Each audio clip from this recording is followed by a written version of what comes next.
हाय guys, good evening. लास्टच्या 2 blog मध्ये तुम्ही बघितलं असेल. आधी आपण जाणार होतो संगमेश्वर, नंतर आपण डिसाईड केलं की कडवईला जाणं. फायनली घरी आलो आणि भाई साहब केस एवढे वाढले की मुंबईला जाऊन टकलूच करणार. दिवसभराचं भिजून आल्यानंतर म्हटलं की थोडंसं आपण चुलीजवळ बसूया. भाई साहब चुलीच्या धुराने जो माझा चांगलाच धूर काढला. ये देखो सदमा, आई लागली. आमच्या आईला मात्र दिवस रात्र नुसती मशरीच पाहिजे. उठली की मशरी, बसली की मशरी, जेवली की मशरी. बाय माझे किती मशरी लावशील, नुसती नशेडी कुठली. दुकानातली मशरी जरी संपली तरी अख्ख्या गावात हिंडल मशरी मशरी कर. आज आपल्या घरी बनतोय वडापाव. जसं कोणाच्या बर्थडेला केक कापल्यानंतर पहिला घास कोणाला मिळतो याच्याकडे लक्ष असतं, तसं एकटक वडापावकडे लक्ष लागून राहिलेलं सगळ्यांचं. नुसता खाऊ की गिळू, खाऊ की गिळू. आईचा चुलीवरचं जेवण चुलीवरचं जेवण आहे ना, गॅसवरचं जेवण ना रेस्टॉरंटचं जेवण. चुलीवरचं जेवण म्हणजे तोबा तोबा हाय तोबा. आईचा हा तांब्या बघते. तांब्याच्या मागे पण एक गोष्ट आहे की मी ब्लॉग मध्ये मेन्शन केले, पण हा तांब्या डोक्यावरची केस देऊन भांडी विकत घेतली आईच्या गावात. गॅसवर जेवण करायचं असेल तर सोपी पद्धत आहे, गॅस पेटवला बंद केला. पण जर चुलीवर जेवण करायचं असेल तर साधं सुद्धा काम नाही राव. मग काय तुमच्या भावाने घेतली फुकणी आणि लावली तोंडाला मस्तपैकी फुकत बसलो. म्हटलं की असं रे आपण किडे करतच असतो. बघूया इथे आग पेटली तर कसलं ग काय. चूल तर पेटली नाही पण फुकून फुकून माझ्या छातीत दम भरला.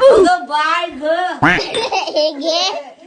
आए बाकी चूल पेटवने का काम लेजेंड लोग ही कर सकते हो. बोलते ना ज्यानु काम त्यानु बीजा काय गोता. फायनली आपला वडापाव तळणे याच्यामध्ये काय लफडी झाली तर तुम्ही ब्लॉग मध्ये बघितलंच असेल. आणि वसाडा बघा, वडापाव खायचं सोडून वडा ठेवलाय बाजूला, पाव खाऊत फिरतंय. बाकी व्हिडिओ आवडला तर लाईक करा, फॉलो करा.